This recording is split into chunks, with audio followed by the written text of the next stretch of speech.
नमस्कार cultural explorers, मेरे मित्र जो दुनिया भर की संस्कृतियां जानना चाहते हैं और सांस्कृतिक जागरूकता और संवेदनशीलता विकसित करना चाहते हैं, उन सभी को सादर प्रणाम। क्या आप मेरे साथ इस विषय में कूदने और इसको अनुभव करने के लिए तैयार हैं? चलो, आज मैं आपको म्यूजिक, डांस, फैशन, पैशन से भरपूर जवान दिलों की जोशीली धड़कन और भारत के सबसे रंगीन त्योहारों में से एक त्योहार नवरात्रि के माध्यम से एक जादुई यात्रा पर ले जा रहा हूँ।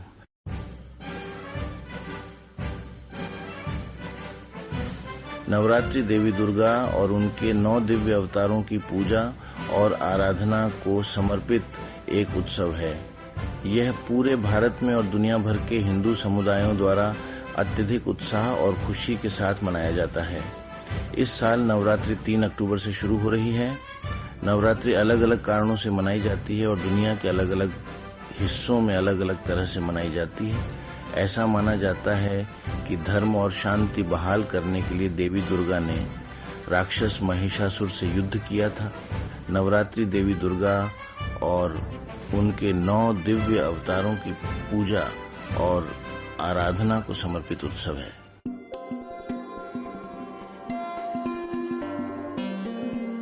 वेदों और पुराणों के अनुसार ये 9 रातें जीवन के 3 महत्वपूर्ण चक्रों के डायमेंशंस हमें याद दिलाते हैं।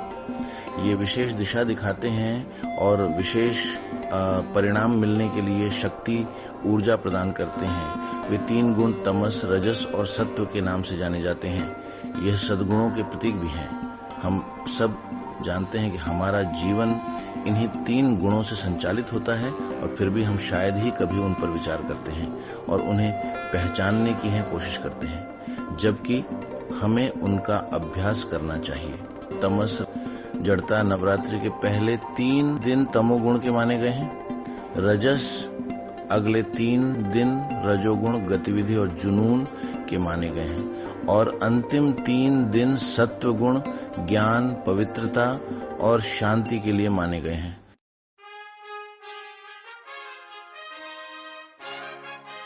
नवरात्रि आत्मा और प्राण का उत्सव है। महिषासुर अभिमान, लालसा और घृणा का चरम रूप है, फिर भी वे पूर्णतया विपरीत और पूरक भी हैं। तमस गहराई में समाया हुआ नकारात्मकताओं का जुनून है और अनुचित तर्क और धुंधली दृष्टि का पोषक है। हम केवल प्राण ऊर्जा और जीवन शक्ति ऊर्जा के स्तर को बढ़ाकर ही इस पर काबू पा सकते हैं। संस्कृत और कई अन्य भारतीय भाषाओं में नाइट को रात्रि कहा जाता है, क्योंकि यह हमारे दैनिक जीवन में कायाकल्प लाती है। यह हमारे अस्तित्व के 3 स्तरों पर राहत देती है। वह भौतिक, सूक्ष्म और अनौपचारिक नाम से जाने जाते हैं।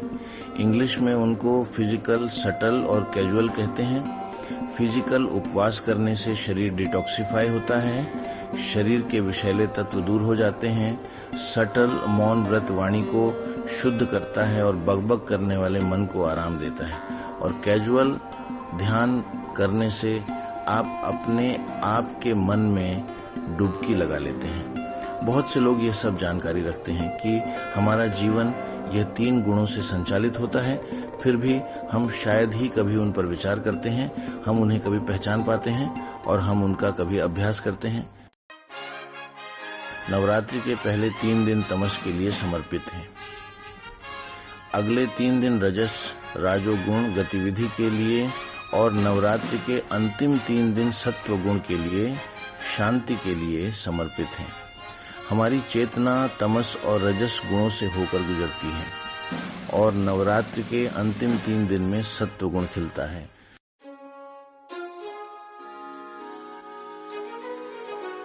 10वें दिन को विजयदशमी के रूप में मनाकर इस ज्ञान के सार को सम्मानित किया जाता है। इसलिए सभी पहलुओं का सम्मान करते हुए विशेष पूजा की जाती है।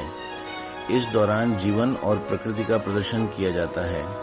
नवरात्रि के 9 दिन 3 मौलिक गुणों का जो ब्रह्मांड का निर्माण करते हैं, उनका आनंद लेने और उनमें उन्नति करने का एक अद्भुत अवसर है।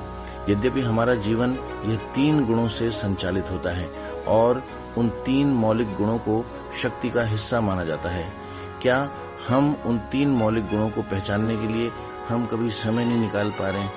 निकालना चाहिए, उस पर कृपया विचार करें। जब हम नवरात्रि के दौरान माँ भगवती की पूजा करते हैं तब हम इन 3 गुणों को सामंजस्य बिठाते हैं और सत्य को वायुमंडल में बढ़ाते हैं।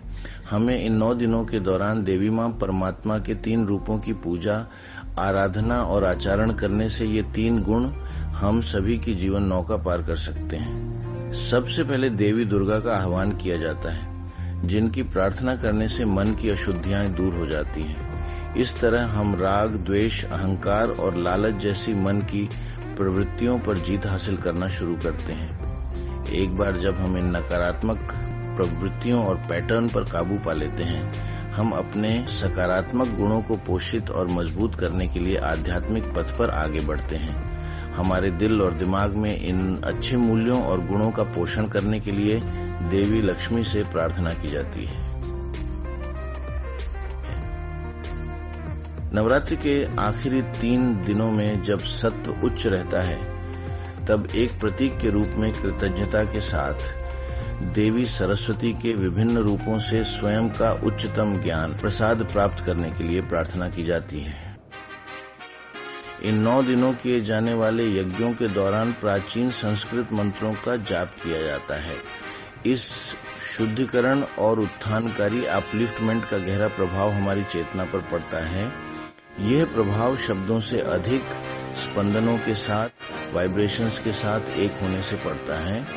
हम हालांकि नवरात्रि के समारोह के दौरान किए जाने वाले अग्निहोम के समय बोले जाने वाले सभी श्लोकों का अर्थ पूरी तरह से नहीं समझ सकते। वो ठीक है, हमें बस ध्यान में रहकर सकारात्मकता से वह मंत्रोच्चार अवश्य सुनने चाहिए और उनके शुभ तरंगों में डूबना चाहिए। यज्ञ जब अत्यंत पवित्रता और भक्ति भाव के साथ किया जाता है, संसार के सभी लोगों को सभी दुखों और पीड़ाओं से मुक्ति प्रदान करता है और जीवन में शांति, शक्ति, समृद्धि, सफलता और विश्वास लाता है, जो अपने आप में सर्वोत्तम आशीर्वाद है।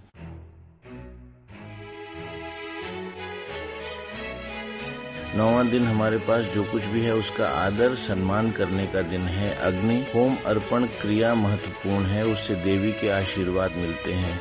संपूर्ण सृष्टि जीवंत हो उठती है। हम देवी माँ के आवेग को पहचानने लगते हैं। जैसे छोटे बच्चे हर चीज में जीवन देखते हैं, वैसे ही हमें भी बच्चे बनना चाहिए और उनकी तरह ये सोचना चाहिए कि देवी माँ और परमात्मा की शुद्ध चेतना सभी रूपों में व्याप्त है और सृष्टि पर अपने आशीर्वाद की वर्षा करती है। हर रूप और हर नाम में एक ही दिव्यता को पहचानना ही नवरात्रि का उत्सव है।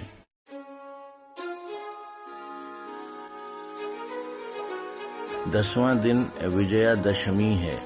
नवरात्रि ने हमें सिखाया है कि किसी चीज का सम्मान करने के बाद ही हम उस पर विजय प्राप्त कर सकते हैं। आमतौर पर इसे बुराई पर अच्छाई की जीत के रूप में मनाया जाता है, लेकिन इसे देखने का यह एक सीमित तरीका है। वेदांतिक दृष्टिकोण से विजय वास्तविकता की एक ऐसी स्थिति है जिसमें 2 विपरीत विचार या विपरीत भावनाएं एक ही समय में मौजूद हों। महान श्री अष्टावक्र कहते हैं, ये केवल बेचारी लहर है जो अपनी पहचान को समुद्र से अलग रखने की कोशिश करती है, लेकिन उसका कोई मतलब नहीं होता।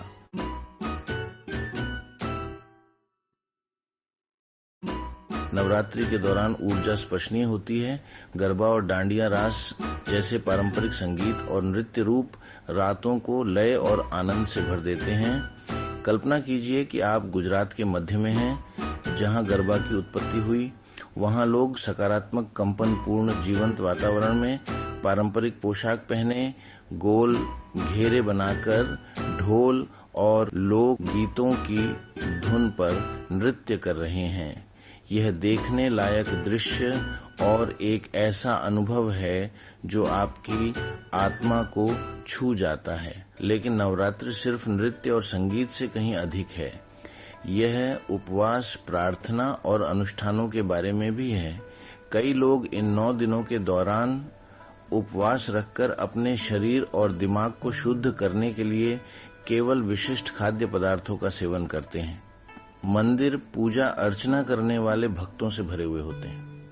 आध्यात्मिक गतिविधियों में भाग लेकर आशीर्वाद पाना, चूंकि यह त्योहार 10वें दिन समाप्त होता है, जिसे विजयादशमी या दशहरा के नाम से जाना जाता है, ये बुराई पर अच्छाई की जीत का प्रतीक है।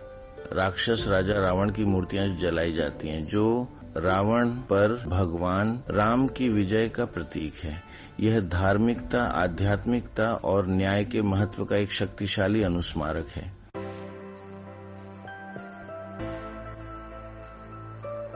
इस सांस्कृतिक अन्वेषण में मेरे साथ शामिल होने के लिए धन्यवाद। दुनिया भर के आकर्षक, रोमांचक जीवन शैली की कहानियां और उनकी यात्राओं में शामिल होने के लिए लाइक और सब्सक्राइब करना न भूलें। आपसे अगली बार मिलेंगे। नमस्कार।